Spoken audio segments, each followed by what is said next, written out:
बांझ जादा ना ध्यान मेरी हाँ पंजे बांझ बड़े बड़े वैली पाके घूमे जे बांझ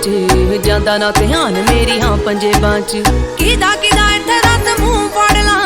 हो गए शरेआम तेरे शहर चर्च बेबे बापू पुछदे मुंडे दी डिग्री कि दसां अख चलदे तेरे ते परचे तू यारा पिछे फिरदा पवाना 26 साल दी कुंवारी बड़ी तेरे करके